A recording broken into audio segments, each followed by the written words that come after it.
Welcome to Cycling Fashion Week, the only global podcast focused on cycling style, fashion, aesthetics, lifestyle, and now also apparently racing. I'm your host, Alex, joined by my legendary co-hosts, Warren and Tony. Cycling Fashion Week is brought to you by Le Club, leclub.cc. Le Club believes that every cyclist should demand more from their cycling experience, and that is why every cyclist should in fact go to leclub.cc and check out their wonderful selection of cycling apparel and accessories. They have brands ranging from MAP, Albion, Sweet Protection helmets, Quack shoes, Alba Optics. They've got it all. They also have incredible coffee. And if you use the code FashionWeek15, tell them Alex sent you, you will get 15% off your order. Fast shipping. They do worldwide shipping. Doesn't matter if you're outside of Canada. They will ship anything to you. leclub.cc. They are the best. Warren and Tony, welcome to Cycling Fashion Week. How are you guys doing this week? We're doing amazing. We just coming off a VIP event last week of the one of the world's greatest one-day races, the new monument. So I should maybe introduce this. I said the podcast was focused on lifestyle, fashion, aesthetics, as always, but I also added racing, and that is because we have a special episode today. We did not, in fact, take a week off in the summer because we're so dedicated to the cycling game, which happens in the summer in the Northern Hemisphere here. So we actually did not take a break in the summer. We just powered ahead, brought you that content all summer long. We are today going to have a special episode, a little bit shorter than usual, but we're going to focus on our incredible reporting that we did live from the Grand Prix Cycliste de Montréal, the cycling's newest monument, cycling's most important monument, I would say, as well. We had media passes at that race, and it did not disappoint. We were in the VIP tent. We did a bunch of interviews, and we're going to bring that to you today on the podcast.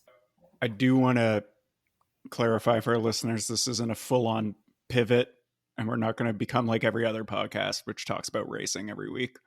So I just want to reassure everybody that's not happening. We just want to basically brag about this cool experience we had. Well, also, we're not going to take it from the angle of any sort of race report. I don't remember who won. Yeah, I was going to say who won, right? We're going to take it from the angle of sort of the VIP experience we've got. So it's going to be a lot of sort of self-aggrandizing and gatekeeping. And then also I think it's we talk a lot about what we see out on the road, and we're people who do join group rides and we ride around in public. So, there was probably, a few thousand people there. And so we got an opportunity, not in kit, but we got an opportunity to see what cyclists are sort of doing from an off-bike fashion perspective. And so we're going to kind of talk about that. So in terms of the race, there may have been a breakaway. I forget. I think a big guy won, but I'm not 100% sure. I'd have to go back and check, who won it. But that's not going to be our focus here. We're not going to talk tactics. We're not going to talk anything like that. It's going to be about elitism from our perspective, because the one thing that the Grand Prix did very well was separating the VIP tent from the public area. They really blocked it off. If you were part of the VIP media, friends of pros, friends of owners, things like that, the billionaires that were all in there, you did not need to be part of the world of all these regular people, right? They were on the other side of park. There were fences, there were security guards. It was really important for us to make sure we didn't mingle with the non-elite. Yes. We didn't spend much time with the plebes, even if, before the race we were friends with them. Now, once the race started, we were not. Yeah, we walked away pretty promptly from the side of Camille when we thought, well, anybody can walk here. We better go to the VIP tent, get a coffee, get a nice catered, something catered to eat. There's too much riffraff on the side of the course. So we're now officially part of big media. We got a media pass. So the day started. So Tony and Warren got there a little bit earlier than I did. I took the metro. I took public transit to go there. I met them on Camille, and after that, Tony walked down with me to go to the media center to actually, no, that's not true. They had gotten my accreditation before, but we still walked down to the media center to see what was going on in there. And actually, I think there were like 3 journalists in the media center. Some people were on their laptops. There wasn't much going on in the media center. There was a big screen. So we immediately went to the VIP tent after that because the media accreditation gave us access to the VIP tent. And we had some really interesting encounters in the VIP tent. So you'll see in our interviews today, we talked to a pro rider who had abandoned the race. We talked to a former Canadian champion who's a good friend of the podcast. And we also talked to the owner of a world tour team that is currently racing. Now, what was interesting is we were sitting there kind of relaxing, having a glass of wine, watching the race on TV. And I was seeing all these people and I said, well, I'm just going to walk up to them and ask them a few questions for the podcast. Tony and Warren were shaking. They were so scared. They were extremely shy, but only I had the courage to get up and go talk to these people. So now hey Warren, I'm not going to rebut that comment. You can if you want, but I definitely didn't have the confidence. I've never been one to go and sort of bother people in certain situations. So definitely kudos to Alex. I mean, this is what media has to do. This is us growing as journalists, is understanding that regardless of what situation someone's in, even when they're just hanging out with friends and enjoying a coffee, a true journalist will harass them and ruin their day by asking them inane questions.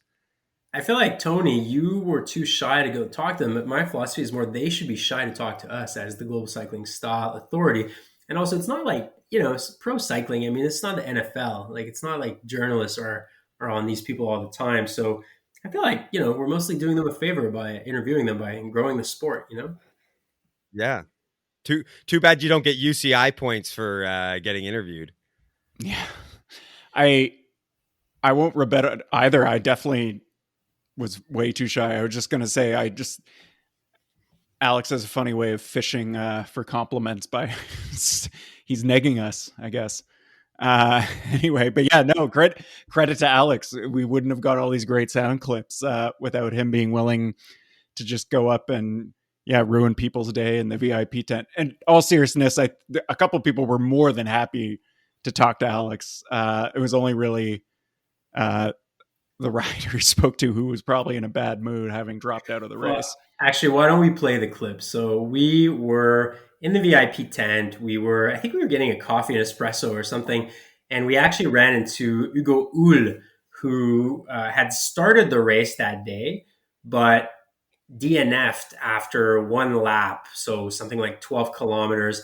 I think, the guy's had an incredible season. He won a stage at the Tour de France this year. He was an incredible domestique to Jakob Fuglsang earlier in the year. I think he really had a breakthrough season. And I think, he told me that he had some neck problems. He just had some major fatigue. He was kind of burnt out. So he did a lap of the circuit and then just abandoned. However, when I interviewed him, I did not know that because I hadn't seen that on TV so far. So I asked him, why aren't you riding? So anyway, we'll play the clip of Hugo. He was maybe not so enthusiastic to be speaking to us, and I don't think he got our humor, but we'll play the clip regardless because it was pretty funny. Okay, so we are at the Grand Prix Cycliste de Montréal with Hugo Houle here today from the Israel team. Hugo, hi. Hello. Why are you not racing today? I was in the race. I stopped after one lap. I have a neck problem. I'm tired, and it's just not working. Well, you had an incredible season, especially with your Tour de France win that we all watched from here. So we're on Cycling Fashion Week here, so we're going to ask you a couple of rapid-fire questions. You give us your opinion on cycling style. White shoes or black shoes? White. White socks or black socks? White. Do tan sidewall tires make you go faster? Repeat? Do tan sidewall tires make you go faster? No. Is Camille Oud harder than the climbs you did when you won your Tour de France stage? Different. All right, Hugo, thank you very much. Actually, where's the best coffee stop for a ride in Drummondville? Can you tell us? It's a good question. There's not much specialist. There's Rose Drummond who do more kind of specialty coffee, or there's the classic Café Morgan that is from Drummondville. So we're probably better off at Le Club here in Montreal. For sure. Thank you very much, Hugo, and all the best for the rest of the season. Thank you. You know, other credit to me, I managed to do a plug for Le Club in that interview. I mean, how committed to our sponsor are we here on this podcast? Oh yeah, I thought that was great. I mean, you sort of you really teed it up with probably knowing Drummondville had some garbage coffee, and that he would answer the way you wanted him to with Le Club, and I'm sure he loves it. Right? When we were there on the weekend, all the pros were at Le Club. Like literally, we had the all of AG2R. It was funny actually because we were sitting there, we were enjoying our coffee, and I was unfortunately drinking a craft beer because it's all they had. But AG2R Le Mondial pulls up, beautiful kit, that brown bibs. I didn't even realize that the kind of white is more of a cream off-white on the logo of the bibs, and it just makes it much better than you can even tell in photos. So we're thinking, there we go. Probably what I would vote is the best kit in the Pro Peloton pulls up. We see Greg Van Avermaet. It's nice. They go to the back, and then right after, Green Edge pulls up, or Bike Exchange. Sorry, they're not called Green Edge anymore. Bike Exchange pulls up. And I was just like, what a great dichotomy. What a monument of good and evil. Michael and Lucifer of the top kit in the Pro Peloton showing up, looking amazing, and then Bike Exchange coming and just looking terrible. It's as ugly in person as it is in real life. But Michael Matthews was there, and he had some diamond earrings. He's a man of style. So he's trying his best to pull up Bike Exchange, but really that's a really bad kit. I wanted to add and give credit to Michael Matthews specifically. There was a customer at Le Club who is a fan of the podcast, and we met him when we were at Le Club a month or so ago and did that ride. Anyway, he was talking to Michael Matthews and then was talking up the podcast to him. And Tony and I ended up speaking to Michael Matthews briefly, and he gave us a verbal agreement to be on the podcast. So, I mean, we haven't followed up on that yet, but yeah, it's a verbal contract to appear on Cycling Fashion Week. And now we're putting it on the air now to make sure that it's official. And, we'll actually follow up and try to make that happen. But credit to Michael Matthews for not just being like, who are these guys? He was very nice, very friendly. Had a good sense of humor. And he had a lot of style, like despite the awful, the contractual commitment to the not great team kit. But I don't know if after I say all this stuff, if it want to be on, but I'm sure he they wear those kits by contract. I'm sure he has style. He understands that it wasn't the best design, but he was, to give him a compliment, he was elevating it, right? He himself had a lot of style, a lot of panache, even within the sort of the restrictions that were led to by the team he's contractually obliged to wear their kit for. Michael Matthews, friend of the podcast. And in case he's not a friend of the podcast, he'll be hearing from our lawyers because he will be in breach of his verbal contractual agreement. Yeah, we had pretty much the whole Bike Exchange team witness that exchange. It's true. That verbal exchange. Too bad we don't know who anyone else on the team is. So speaking of friends of the podcast and speaking of Bike Exchange, we also in the VIP tent spoke to a good friend of the podcast, Hugo Langlois, former Canadian elite road champion, owner of Vélo Cartel in Quebec City. We ran into him in the tent. We said hi to him, and we actually got his take on the kits that were being seen at the Grand Prix. We asked him who had the best kit, who had the worst kit, had a little chat with Bruno, so we're going to play it right now. Okay, we're at the Grand Prix Cycliste again with a good friend of the podcast, Bruno Langlois, former Canadian champion. Bruno, what's up? Pretty good. How you enjoying the race so far? I'm not really watching, to be honest. I'm pretty busy with some friends here, so it's really nice to hang out, and weather is beautiful. People are nice, so we did a cool coffee ride this morning, and now we just hang out with all our friends. Well, Bruno is busy in the VIP tent right now. He's the big star walking around the VIP tent. Bruno, rate the style of the riders that you've seen on the course this morning. Which team has the best kit, according to you?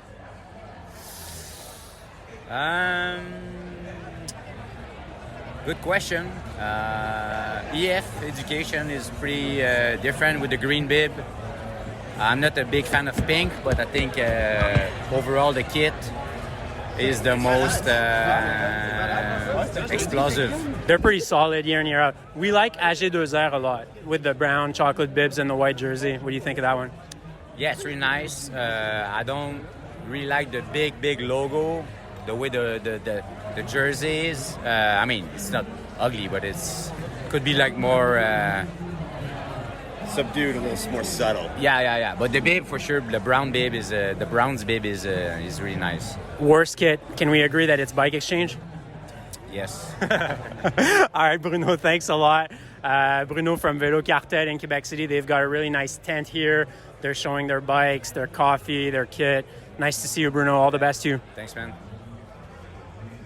So Tony, I asked him, is Bike Exchange the worst kit? And unequivocally, he said yes. So I think that is a big consensus among everybody who was there. I think the key for us will be to interview Michael Matthews after his career is over, because then probably get an honest opinion. Whereas, he's still on the team. He's not going to. We can skirt the Bike Exchange question because we know the answer can't be truthful. But yeah, it seems that when we've talked to the former pros, David, we'll just call him David now. Everyone knows talking about David Millar, but we'll just call him David, and the real Stevens. And obviously they can be a bit more open and honest when they're done about their thoughts of the kits, right? But I mean, we know that from our interview with Map, they may be coming into the Pro Peloton and Bike Exchange, the Australian team. Maybe there's a huge chance that they could be the designers of the Bike Exchange Map team, and they could just elevate it, and then it could go from the worst kit to the best kit. Okay, guys, can we talk about off the bike fashion here? The styles I really that want we to talk saw about that at the Grand Prix, because it's very interesting. So we were there the evening before the race. So on the Saturday before the race, there was I guess I'm going to call it an amateur crit, pretty high level. I mean, one of our friends finished third in the women's crit, and I was looking at her Wahoo data after that, and it's some pretty high level performance there, big wattage, very, very fast riders, both on the men's side and the women's side. Let's mention her. Let's give a shout to Skylar. Yeah. Good job, Skylar. We're proud of you. Yeah. And I was going to say, in her 30-second sprint, I think she averaged around 500 watts, which, I couldn't do that. I don't know about you guys, but. No, it's very... So some pretty insane data, some pretty strong performance. So that was the crit the evening before. We were there. So we actually saw a lot of cyclists were at the crit, probably cheering on their friends, just, watching it. I even brought my daughter to the crit. But, we saw what a lot of cyclists like to wear off the bike. So guys, can you elaborate on that a little bit? Give us your thoughts. Well, one thing I want to say, and I want to give credit where credit's due for the success in sort of marketing and building a holistic view of themselves as cyclists, and that is Pas Normal, because the number of off-bike Pas Normal shorts and t-shirts, this is not a slight. Like, I'm done slighting them. They're doing their own thing, but no other brands even have the presence of that kind of off bike thing where I saw so many of the shorts and it was hot. So there's not gonna be sweatshirts of the t-shirts, the musette bags, right. Which I'm very happy with in general, that people are starting to sort of, obviously they are cyclists, but people are using sort of musette bags as their everyday carry. But I would say overwhelmingly the musette bags are Pas Normal, shorts, hats, all that kind of stuff. So I feel like as much as we want to criticize some of the Pas Normal sort of cultishness, it's like from a brand perspective, maybe that's just great. Like, they're off the bike and they're still wearing Pas Normal, whereas I wouldn't say I don't know if I saw any off bike map stuff. I mean, we saw some you saw some like Le Club and sort of smaller stuff, but I think Pas Normal is really dominating the idea. Like, the Pas Normal cyclist is the Pas Normal cyclist 24/7. I did see some off the bike map stuff, but to be perfectly honest, it might have been all worn by some of our friends from the club. I don't 100% sure, but I definitely saw a few map t-shirts. But I agree, the Pas Normal off bike stuff was quite prevalent, and yeah, no, I I don't say that in a dismissive way. It was, but you couldn't help but notice it, how many people were wearing something or carrying something from it. So beyond the brands, one thing I noticed that I don't know how I feel about it, but it seems like a lot of cyclists wear that off the bike is, how can I describe that? So basically shorts that are pretty short shorts. So what is the inseam, like 9 inches, 11 inches? I'm not sure. No, not even close. That would be like a 6 or 7. Yeah. Okay, so 6 or 7 inches. So obviously want to show off their quads, want to show off their legs. No Tan problem with lines. that. Tan lines too. So I can get on board with that. The issue though is that they're kind of sports shorts, or very, very thin, easy drying material that are made by some Gorpcore brand, be it Patagucci or Arc'teryx. So they will wear that with a sneaker and high white socks in general. So generally speaking, I've noticed that cyclists love to wear cycling shoes off the bike as well, with Cycling those short socks. shorts overall. Cycling socks. Yeah, not cycling shoes. That would be bad. But cycling socks with sneakers. I don't have a problem with the short shorts. I'm probably guilty of wearing them too. I just find the kind of soft material sports shorts made by Patagucci. I'm not sure I want to be wearing that personally. No, I mean, I'm kind of against it. I have a pair of Patagucci ones, but they're more kind of a cottagey, sort of around the house cleaning up stuff. I do think that, because this has always been one of my criticisms of triathletes, and so maybe I've got to throw some of our cyclist friends in, is that a triathlete always looks like they're prepared for a triathlon. Like, you're like, let's meet up for brunch, which I don't really actually do brunch, but some people do.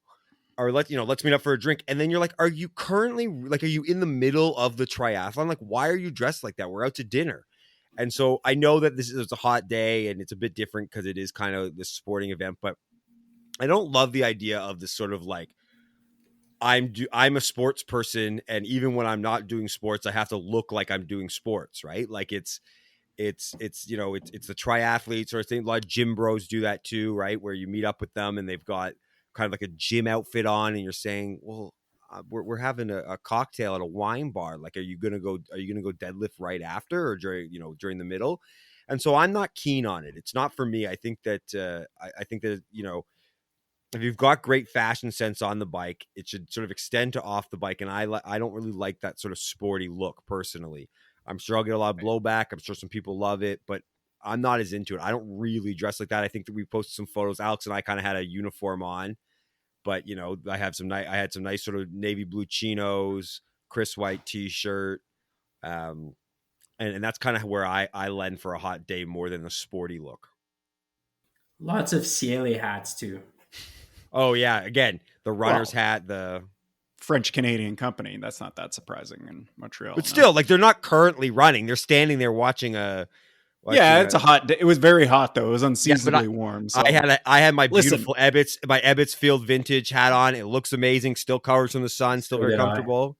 Yeah, Alex and I both had Ebbets Field hats on. Go Clemson Tigers.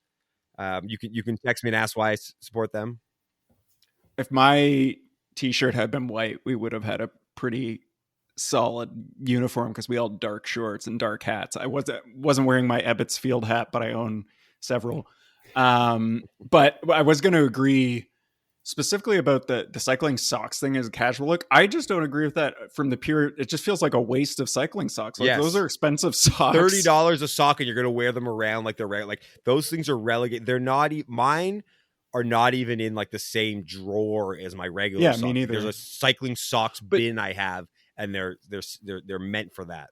I also think walking would put more wear on them naturally than pedaling in circles. Like I don't know. I'm there's no scientific or rational basis for that. It just seems like walking in shoes would actually put more wear on cycling socks. I have to say though, in defense of the sporting apparel people, it was a very hot day for September in Montreal. I think it was September 11. It was very something very like that. It was 30 plus degrees Celsius, very intense sun. So it in defense of people deciding to go with the sporting clothes, that was probably a reason to do it. Yeah, but when it's 30 plus in the French Riviera when Alain Delon would be hanging out, and he wasn't wearing sports stuff. He was still dressed real nice. So you can be 30 plus and enjoying a great outfit. I guess, and Montreal is not quite the French Riviera, but it's a nice place. Should be looking nice. So, other part of the experience of being part of big media and big VIP is that we got to go into an official race car for one lap of the circuit. So, for those who don't know about this great monument that is the Grand Prix Cycliste de Montréal, it's an urban circuit that I think has about 12 and a half kilometers of distance. And the riders go through, I believe, 18 or 19 laps. I think 18 laps of that circuit for a total of something like 5,000 meters of positive elevation. 42, I thought it was 5,000. Okay, so 4,200 I think meters. I looked at Wout's. Someone sent me Wout's Strava link, and I think it ended up being 4,200. Okay, so 4,200 meters of positive elevation. It was over 200 kilometers, right, Tony? I think, yeah, it was almost, I think it was 230 almost, or 229 or something. So again, big day on the bike. So something like 18 laps of that circuit. And what we got to do was go in the car for one lap of the circuit with the driver in one of the official race BMWs. And we did two things. First of all, we followed the breakaway. The breakaway had something like 4 minutes lead on the peloton. I think we were on lap number maybe 14 of 18 when we did it. The lead was steadily shrinking. So we followed the breakaway at the beginning in the neutral service car. Then our driver accelerated. So essentially went ahead of the breakaway, accelerated, and then positioned us in one of the short but steepest climbs of the circuit, where we got to, he basically parked on the side of the road. We got out of the car, and then we, positioned ourselves in that climb to see the riders really, really close by. Then peloton went by, the gruppetto went by, then we got back in the car, and then our driver just, hammered it back to the beginning of the circuit. And we saw some of the riders who were getting dropped at the end, and then, we're on the back of the peloton there. And essentially he was letting another lap pass by and doing this with someone else after. So pretty cool experience. We recorded two clips in the car. One when we were on Camillien Oud following the breakaway, so the monumental climb, the emblematic climb of that race. So we're following the breakaway. And the other one when we were, when was that? The other one, we were just, I think, driving back, going to the other climb, waiting for the peloton. So we'll play those clips right now. Okay, so we're in the car. We're in the BMW with our driver Nicolas here. We're at the bottom of Camillien Oud. We're following the neutral service car and the breakaway. There's 6 riders in the breakaway right now.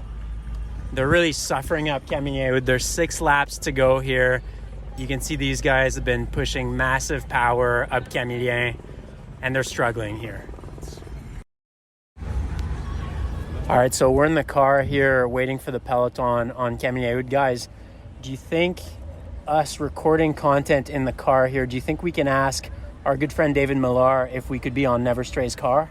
Oh, of course. I think that we've proven ourselves to be just top flight journalists. Big media. We've done a great job so far here at the Grand Prix, just talking to influential cycling figures, walking around drinking wine, taking advantage of all the elitism that we provide. And I think David would be lucky to have us on. All right, well, the message is out for David. Never Stray's car. Okay, guys, thoughts on the car, thoughts on the experience of being in the official race car. Well, I mean, I want to say, and I guess this is sort of actually non-cycling related, but we all know Alex is the true Montrealer of this podcast, but both Ward and I did live there for an extended period of time and know the city well and spent quite a bit of time around there.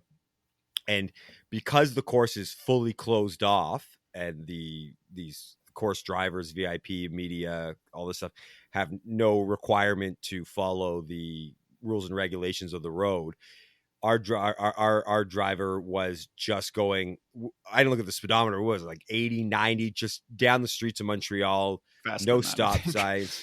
Yeah, it could be 100, whatever. And that was, again, that's kind of non-cycling related, but as someone who's spent quite a bit of time in Montreal, it was pretty cool to just basically blow by these stop signs at 100K, through the city of Montreal that you're used to driving or riding your bike, and having all sorts of pedestrians and regular road traffic. So that was a cool experience. But I mean, I think really in the end, for me, it was following being in front of the peloton as they came up. I took a little time lapse video of it that I think we posted in one of our Instagrams, and that was kind of a surreal moment that you could sort of see it and really get sort of a sense of everything. And also, we had quite a few friends in town, and they were on the side of the road like regular people, and we were sort of waving from the car like our like the late great Queen. And so it was nice to kind of be better than them. I don't think she had she died yet? I'm not sure. Yeah, September 8th. Oh, anyway.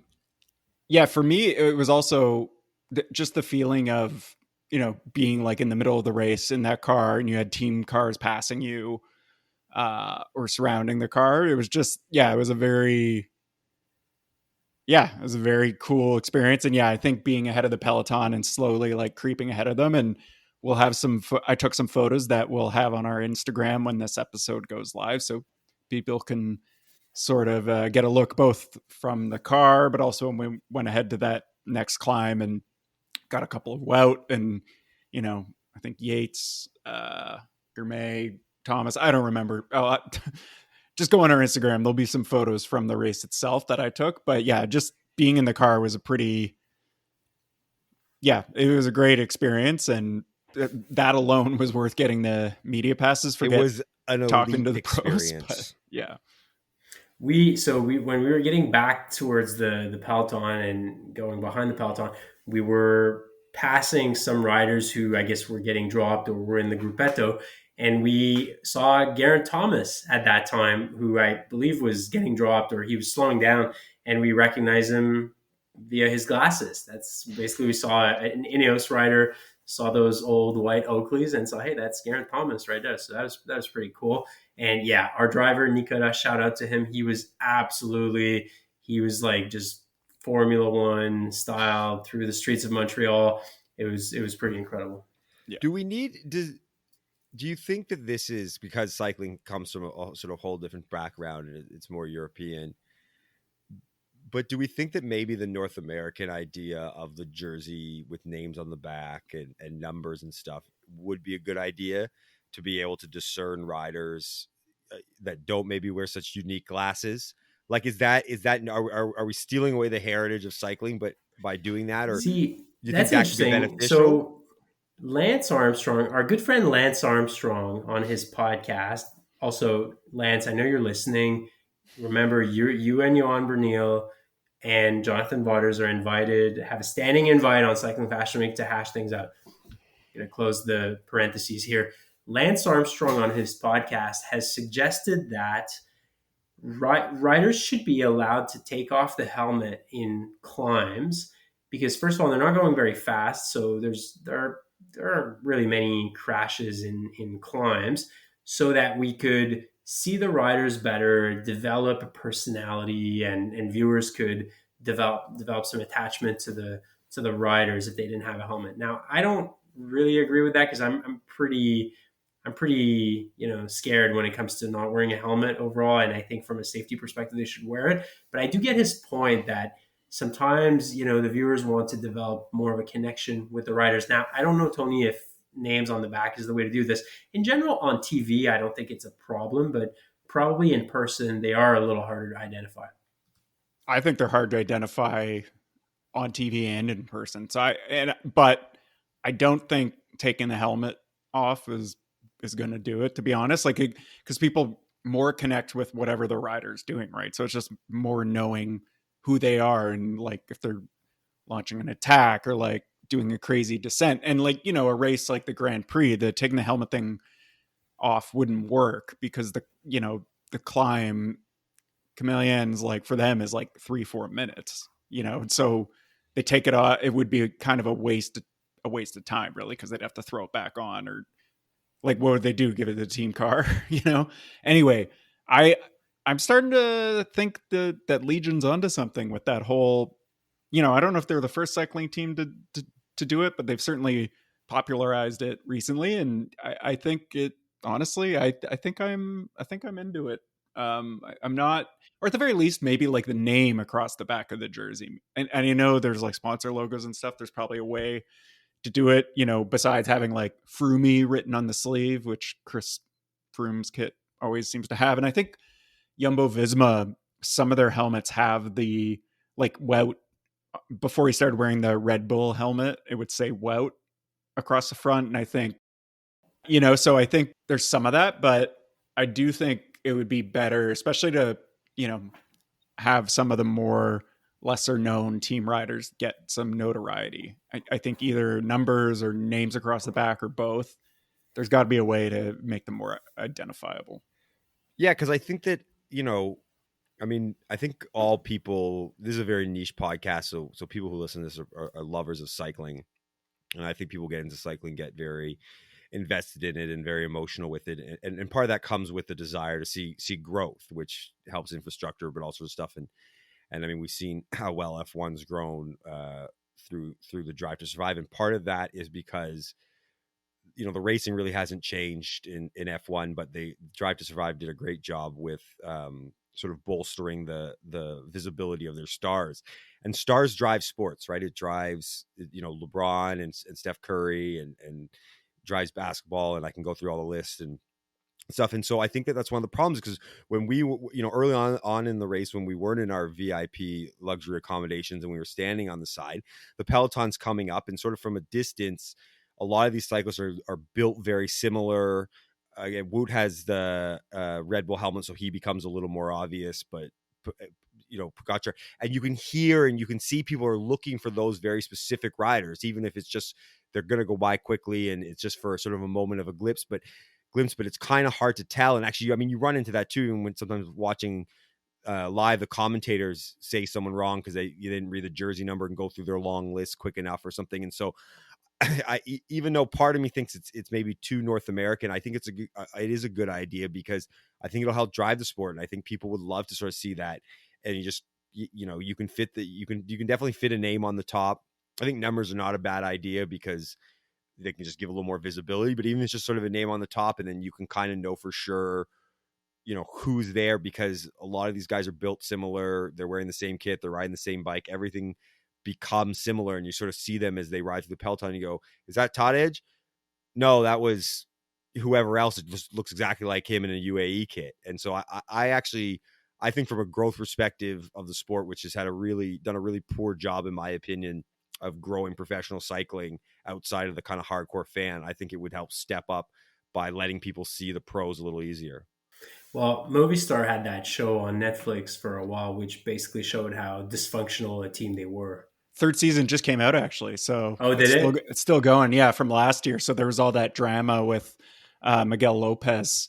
So I haven't watched it yet, but I'm looking forward to that. And Netflix did film that show during this past Tour de France in 2020. So we'll see if that sort of has the drive to survive effect on pro cycling. Probably not, because it's only Movistar. And no. They filmed one in 2022 with like a whole bunch of teams on the tour. Yeah, pretty much every team, but UAE, unfortunately. Yeah. They didn't agree to be filmed. Speaking of teams, so we're sitting in the VIP tent. We're getting to the end of the race here. I think it's lap something like 15 of 18. And I'm having, you know, shrimp cocktail with a glass of white wine.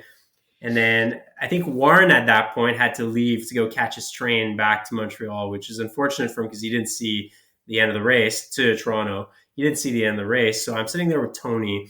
We're watching the race on TV on the big screen in a very comfortable couch.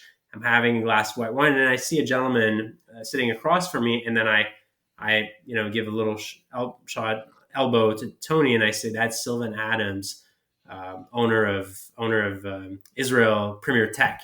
So Tony says, "I don't think I'm confident enough to go talk to him."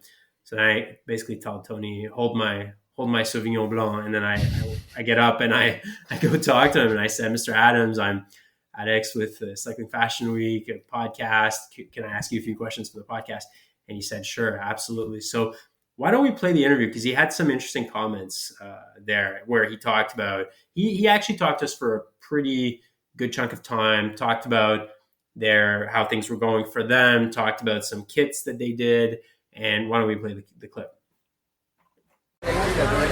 Okay, so we're in the tent here at the Grand Prix Cycliste. I'm with the owner of Israel Premier Tech, Sylvan Adams, who is, I guess, back home in Montreal here for the Grand Prix. Sylvan, first of all, thank you very much for your time. How's the race been going for you guys today? So look, our guys are in the peloton. Unfortunately, Hugo has not felt well for the last couple of weeks. He pulled out early in Quebec, and he's pulled out again out of this race. And it's a shame because, after his wonderful victory in the Tour, his history-making win, the crowd wanted him to do well, and I'm sure he wanted to do well, but he just didn't have it. So better to pack it in early and recuperate and live to fight another day. How proud were you guys of Hugo after that stage in the Pyrenees?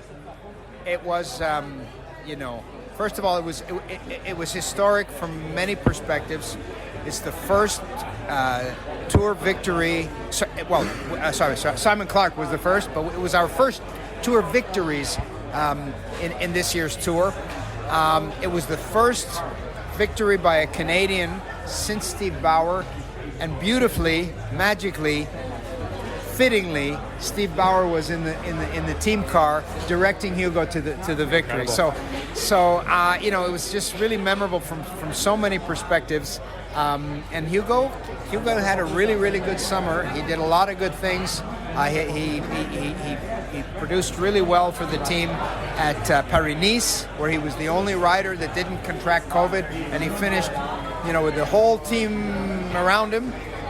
No teammates, but the bus and the soigneurs and the DSs and the entire management of the team behind him, and he did very well there. And then he had a great Tour de Suisse where he was not only a great domestique, helping Jakob Fuglsang to a nice GC result, but he ended up with a pretty good finish himself, which is really unusual. And then it set him up for the Tour, where he had that third place in one stage, and then he got kind of taken to school by the very savvy rider Peterson. And then he learned from that and culminated in the win. Yeah, there's no question that he learned from the experience. So, I couldn't be more proud. I personally raced with Hugo when he was a junior. There was a series on the South Shore in Mercier, a series of 10 races, and I saw how strong he was. Did you beat him? So I'm going to tell you what happened. We were in different categories. I was in Masters, and he was in Junior. But I saw from the first week how strong he was, and every week I would jump in his wheel, and the two of us would break away from the peloton, and we would be in the break for the entire race. He finished first, I finished second, and I won the Masters category. He won the Juniors, and it was a real experience. And I did help. I did do some of the work. I was in pretty good shape in those days, but I would say he pulled maybe 2/3, perhaps 3/4 of the time, and I did the rest. And so he remembers our races together. So I have my personal memory with Hugo goes that far back. And I was a sponsor of Team Spider Tech, which Hugo joined. So it was meant to be for him to end up at Israel Premier Tech. Listen, he's home. Hugo is home. Great. We are Canada's team. We have, after Antoine retires after this race, we will have every single Canadian in the World Tour. So we are, he's home. Sylvan, tell us about that special kit that you guys unveiled at the Tour de France. So we reviewed it. We were big fans of it. Tell us, were you involved in the design? How did it come together? So yeah, I was involved in the sense that I approved the design, but we had creative people that came up with that. And the idea was to evoke the colors from Africa, and the jungle of Africa, the lushness of Rwanda in particular, because we have a beautiful project. We have two projects in Rwanda. We adopted a women's team over there, and we supply them with bikes. They wear our kits.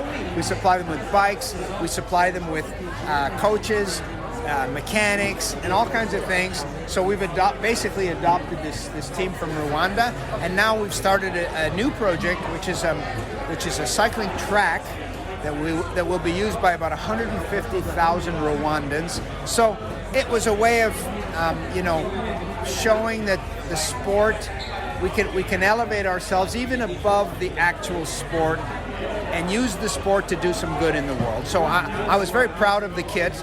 We got lots of very good reviews. It looked very nice, but the colors and the design were really to evoke a little bit of Africa and specifically Rwanda. Sylvan Adams, last but not least, last question. You're from Montreal originally. What's your personal best of Camille Houle? Can you share that with us on the podcast? Sure. Probably around 450. And the under 5 club. Yeah, but I haven't done that for a few years. I wish I could. But I was under 5. I was under 5, and I could do it fairly consistently. Not that long ago, let's say maybe 7-8 years ago. I'm 64. So these days, I haven't been able to break 5 when I've gone full out. But I break 5:30. I break 5:30, so maybe 5:15, 5:20 these days. But so I'm about 30 seconds slower than my best of yesteryear. Pretty good for 64. Sylvan Adams, Israel Premier Tech owner, thanks very much for your time. Appreciate it. It's been a pleasure. Good luck with everything. Okay, so that was Sylvan Adams, owner of Israel Premier Tech. Sylvan Adams, a Montrealer originally, was very generous with his time, spoke to us. Quite a fit gentleman, I would say, for his age. I mean, he's in his 60s and he still has almost like a 5-minute time on Camille Houle legendary climb. So clearly that guy can push some watts. Was pretty impressed with that overall. And I mean, we'll see what the future holds for his team. I think they may not have had enough UCI points this year, so they may be relegated. Don't know what's going to happen, but I mean, they definitely had an interesting season with a couple of Tour de France wins. And yeah, like he said, they're Canada's team. I mean, they're owned by a Canadian. They've got a bunch of Canadian riders, Canadian staff. So, wish them the best. Why don't we all say our one sort of top highlight of our experience at the GP this year? It was the car for me, easily. See, so you guys had both left at this time, but I ended up staying for the podium. And because of our access, it's kind of hard to explain the way Park Avenue in Montreal is set up. But basically the sort of general crowd is on the other side of where the stage is. And I was essentially within feet of the podium and watching them get their trophies and watching them sort of stand up and stuff. And I was, with my long arms, I could have reached out and touched them. Well, maybe not quite that close, but it was because I had been to the GP many times and I've watched the podium, but before we became one of sort of the great medias of cycling, I was always sort of back with the regulars. And so that was maybe my highlight, to just be so close to a podium I've seen from a distance. Okay. So my highlight was meeting a good friend of the podcast, Hugo Houle. He didn't get our jokes. He didn't get our shtick. He just seems like he didn't want to be there, really. So Hugo, if you're listening, thanks very much for doing the interview. I just wanted to add to that. I was standing a few feet away because I didn't want to overwhelm him. And after Alex asked if tan sidewalls were faster, there was a Israel Premier Tech employee standing a few feet away, and the expression on his face was fucking priceless. He was just like, who are these idiots, basically? Yeah, what a dumbass question, for sure. He was probably a mechanic or something. Who knows? Yeah, so they clearly did not get our shtick, so that, I don't know, I thought it was pretty funny when it was happening. Okay, special episode. We're still going to do our segment Into the Canal, but we're going to focus it on our experience at the UCI World Tour Grand Prix Cycliste de Montréal.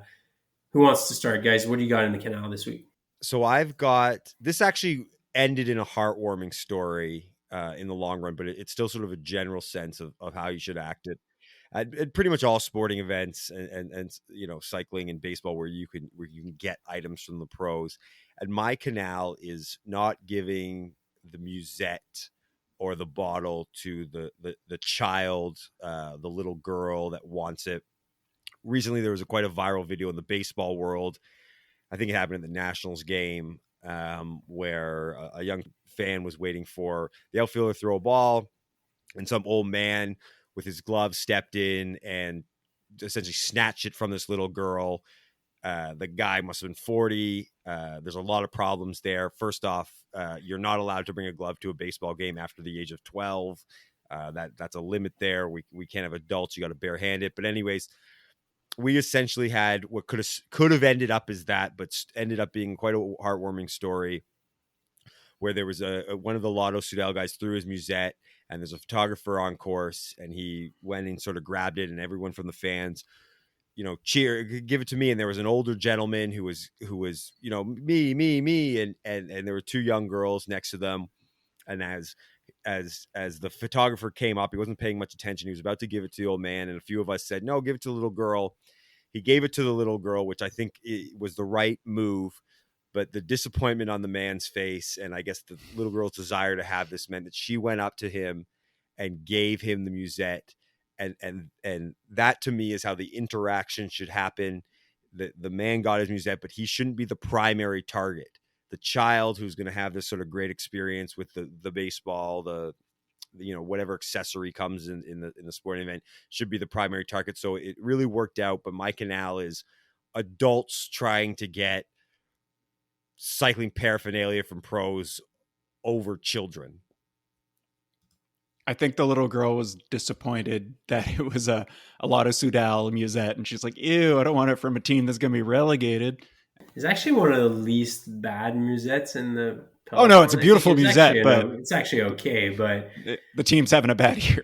She was a huge fan and thought, no, I'm going to wait for the UAE or the Jumbo Visma. Yeah. That girl showed great maturity, especially compared to that older guy there who unfortunately did not show great maturity. But yes, if you go to a sporting event and you get something, just give it to the children all the time. They'll value it way more than you'll forget about it and throw it out. The kid will it'll be like a lifetime memory for the kid. At least a great story, even if they get rid of it. Yeah. Okay, I'm going to do my Canal this week. And my Canal this week is very simple. If you go to a pro cycling race, here's a tip. So I've been to the Grand Prix Cycliste de Montréal. I think this is maybe my 6th time or 7th time going. My first time with the VIP experience, though, but I've been there as a plebe in the past. And I want to give people a tip if they ever attend a UCI Pro Tour race that happens to be on TV at the same time as they are attending. Go to the race for the beginning of the race, for if it's a circuit, even better, you'll get to see the riders many times, and go early and position yourself well in a climb where riders aren't going too fast. You can see them a little bit longer, but maybe I would say, 45 minutes to an hour before the expected arrival time, either go home or if you have VIP access, go to the VIP tent and watch the end of the race on the television. Because if you are in person there, you're not going to see anything. So many people, I believe, walked over to the sprint finish and tried to see it from there. First of all, there's going to be too many people. You're not going to be able to see it. Second of all, even if you are in a position to see, you won't know who won right away. You won't see the tactics. You won't see the lead out, the sprinters kind of launching the sprint. You won't see any of that. You are much better off watching it on TV. So my Canal is people trying to watch the end of the race in person. I don't recommend it. Go home and watch it on television, or better, go to the VIP tent and watch it from there. Or book a train back to Toronto and watch the final sprint live on GCN Plus on your phone, which is what I did. I do want to give some slight defense to those who stay, because I think Alex is right about the kind of ending and the tactic. And if it's a very tight thing, you don't get that recap from the broadcast. But one thing I do like about live sports that is very hard to get on TV is understanding what the true capability of these athletes are. And so even if you might not get the results the way Alex was talking about, to actually see the speeds they get up to, although this sprint was kind of a bit of a sort of a track cat and mouse thing, but when they kind of go, full gas, that itself might be worth it, at least sort of one of your time seeing a pro, even if you're going to go, well, I couldn't tell who got across the line first, because there is an element where like seeing that, like, I mean, all of us here, we've talked about, we're huge baseball fans. So those, a lot of people think baseball's boring. That's fine. But if you've never sat behind home plate, you don't understand how fast that ball's going. And a lot of people watch it because you can kind of see it on TV and it doesn't look that impressive and stuff. So I'm going to give a slight defense to those who may have stayed, but in general, I'm going to overall, I'm going to go with Alex on his comment. Yeah, I mean, I would agree with Tony. It is, I could understand waiting to see. It would be more like if it was a straight sprint finish, it would probably be more impressive, but even still, just seeing whether it's up the hill or at the ending. But yeah, I heard from our plebe friends that you couldn't really see anything in the final sprint. So hard for me to comment, but I'll just assume Alex is right. Okay, Warren, what do you got in the Canal this week? So, I mean, mine obviously is going to relate to the race. And I think, for me, it was really just what I'm going to throw into the Canal is coming to watch the race in your full kit with your like road bike, because, Chameleon, especially, like, the first thing we did when we got there after getting our media accreditation is Tony and I walked like halfway up Chameleon to meet some of our friends to catch like the first lap of the race going by and see the pros the first time. And as we were walking up the hill, so, half the road is closed for the race and the other half has the barriers. It's really not that easy you have to slot through, and, there's a lot of like moving around. There's a lot of people. And, if you're in normal clothes, that's all well and good. But we had people they're in full kit, they're bringing in their road bike, and they're having to like unclip and push their bike through this mass of people just to do the same thing we're doing. And then some of them are trying to ride their bike up Chameleon while everybody's walking up the hill to find a spot, it's just, I don't like, really, are you in the middle of like 120K ride and you're taking a 30-minute break to watch this race? Probably not. I would imagine that a lot of these people probably like did a ride and were coming there afterwards.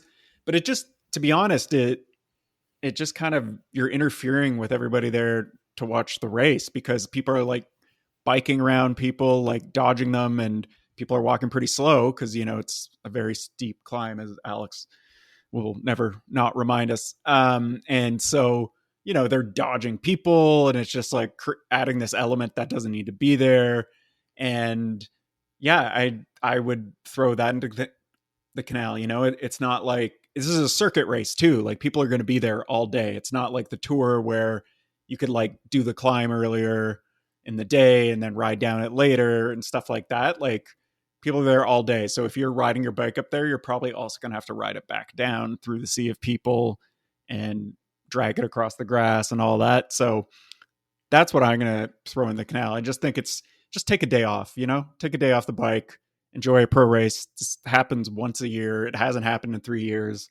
Just enjoy the experience. We don't need a Strava ride to prove that you went and watch the GP.